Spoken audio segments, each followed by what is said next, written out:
그러면 이제 72절의 서론적인 논의가 끝났기 때문에 73절부터는 본격적인 이야기로 들어가게 됩니다. 이제 72절의 큰 틀에서 설명했던 내용들을 이제는 하나하나 자세하게 풀어가고 있다라고 보시면 되겠습니다. 제 73절은 역사의 통속적인 이해와 현존제의 생기.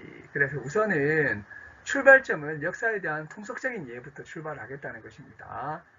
하지만 이제 하이데거 자신이 제시하는 출발점은 현존제의 생기, 게슈엔이라고 하는 것이죠.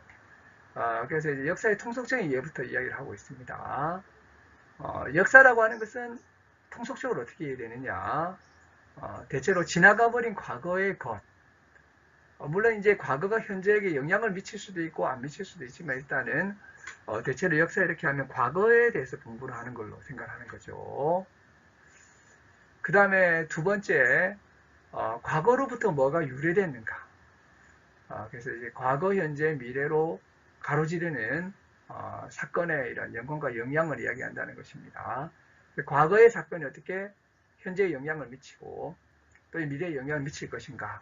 뭐 이런 이야기를 한다는 거죠. 또 다른 이런 이제 역사에 대한 통속적인 이해는 시간 속에서 변한다라고 하는 것을 역사로 본다는 거죠. 변화를 이렇게 보고 특별히 인간이 이제 이런 그 역사적인 그런 측면을 가진다라고 이렇게 생각한다는 거죠. 그래서 자연과는 좀 다른 인간의 문화가 어떻게 변화됐는가. 대체로 시간에 따라서 변화되는 것을 역사라고 하는데 인간이 만들어낸 문화가 어떻게 변화됐는가를 이야기하면서 자연과는 좀 다른 그 다음에 이제 그 인간 역사 문화에 있어서의 이런 이제 변천을 역사로 보는 사람이 있고요. 마지막으로 이제 전수된 것, 옛날부터 우리가 전수된 것을 역사로 보는 이제 그런 입장이 있다. 역사가 이렇게 있는 그런 음식점이다 이렇게 하기도 하죠. 전수되었다는 것이죠. 자, 근데 하이데거가 이러한 통속적인 역사 이해의 바탕에서 사유를 전개하려고 하는 것은 아닙니다. 하이데거는 역사성의 실존론적 구성을 위한 출발점을 찾으려고 한다는 것입니다. 그래서 통속적인 현존자 해석에서의 역사학이라고 말하는 것에 출발하지 않는다는 거죠. 그래서 이제 통속적인 역사나 역사학이라고 하는 것은 역사적 현실의 역사적 학문을 말하게 되는데요. 하이데거는 여기에서 출발하려고 하지 않는다는 것입니다. 그 통속적인 역사 이해를 정리하자면 역사라고 하는 것은 시간 내에서 일어나는 현존제의 특수한 생기고 이 생기가 강조되는 의미에서 역사라는 의미로 통용이 된다는 것입니다. 그래서 이제 통속적인 역사를 정리해 보니까 역사라고 하는 것은 시간 안에서 일어나는 현존제의 생기, 발생, 사건이라고도 할 수 있겠죠. 이런 이제 것들 일어남, 이런 것은 이제 보통 이제 역사라고 하고요. 이게 이제 역사로 통용이 된다는 것입니다. 그 앞에 말씀드린 네 가지의 이제 역사 이해도 인간과 다 연관이 되어 있다는 거죠. 그리고 또 하나 우리가 살펴볼 것은 뭐냐면 역사에서는 과거가 우위를 차지하고 있다는 사실을 또 우리가 잊어서는 안 된다라고 이야기하고 있습니다. 그리고 하이데거는 박물관에 있는 고대 유물을 일단 보자고 하는 것입니다. 그럼 이 박물관에 있는 예를 들어 오래된 상이라든지 그릇이라든지 이런 것들을 보자는 거죠. 도자기라든지 이것은 얼만큼 역사적인가. 이게 이제 어떻게 보면 역사학의 대상이 될 수 있었던 것은 역사적이기 때문이라는 거죠. 그럼 이 도구가 옛날 이제 그릇이 지금까지 이렇게 전해져서 박물관에 있는데 이 도구에서 뭐가 지나갔느냐? 하이데거의 보기에는 이제 세계가 지나갔다는 것입니다. 그때의 세계와 지금의 세계가 다르다는 거죠. 그래서 이 박물관에 있는 박물관의 유리 안에 전시된 이 그릇 같은 걸 보게 되면 이게 뭔가가 지금 우리가 쓰는 그릇하고 좀 다르다는 거죠. 그러니까 뭐가 다르냐? 이 그릇의 세계는 더 이상 존재하지 않는다는 것입니다. 그럼 도대체 세계는 어떻게 존재하는가? 세계는 현존자하고 연관이 되어 있는 거죠.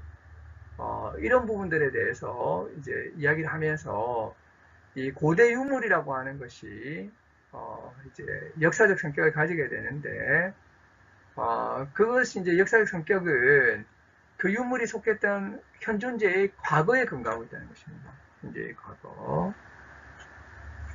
근데 현존제의 과거라고 하는 것은 하이데거가 보기에는 지나가 버린 것이 아니라 거기 있었던 것이죠. 거기 있었던 것.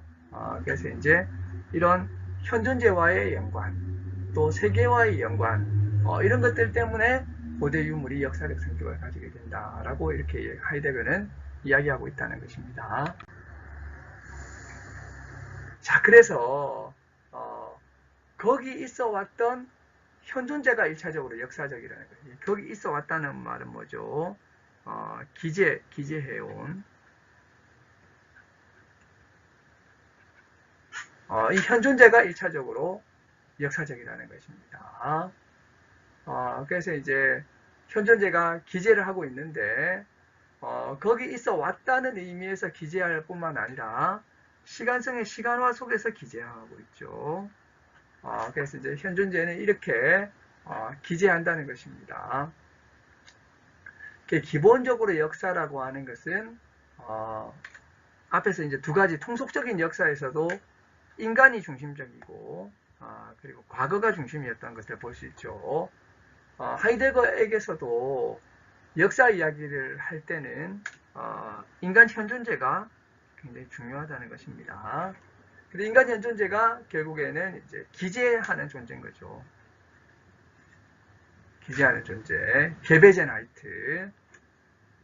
그리고 이제 특별히 이제 이 기재라고 하는 것은 시간화, 짜이티붕이라고 하는 시간화에 의해서 이루어지는 일이라고 하는 것입니다. 자, 그러면 현존제가 그렇다면 우리가 현존제 이외의 도구들 있죠. 도구들. 아까 제가 그릇 이야기를 좀 드렸는데요. 그릇. 그릇은 어떻게 역사적인가? 그릇도 역사적이에요. 근데 그릇이 역사적인 것은 현존제와 그릇을 어떻게 보면 둘러싸고 있다고 해야 될 세계가 또 역사적인 것입니다. 현존제만 역사적인 것이 아니라 세계 또한 이제 역사적인 거예요. 현존제 당연하게 역사적이고요. 세계도 역사적인 거죠. 그래서 세계가 역사적이니까 세계 내부적 존재자도 역사적이 되는 것입니다. 그래서 세계가 역사적인 존재 형식을 가질 뿐만 아니라 이제 세계 내부적인 것도 역사를 가지게 된다는 거죠. 자, 그래서 1차적으로 역사적인 것은 현존제다. 2차적으로 역사적인 것은 세계와 세계 내부 존재자. 이 도구를 뭐라고 부르냐면 세계 내부적 존재자라고 부릅니다. 자, 그래서 이제 반복적으로 말씀드리겠지만 1차적으로 역사적인 것은 현존제다. 2차적으로 역사적인 것은 도구뿐만 아니라 주위 세계 자연도 역사적이고요. 그리고 이제 세계 자체도 역사적이라는 것입니다. 자, 이런 이제 세계 귀속성에 근거하는 현존재적이지 않은 이런 것이 현존재적이지 않은 이런 컵 같은 거 있죠. 이런 이제 존재자들은 세계 역사적인 벨트 게슈이테라고 하는 이러한 이제 그 세계 역사적인 어떤 이제 그런 존재자라고 할 수가 있다는 것입니다.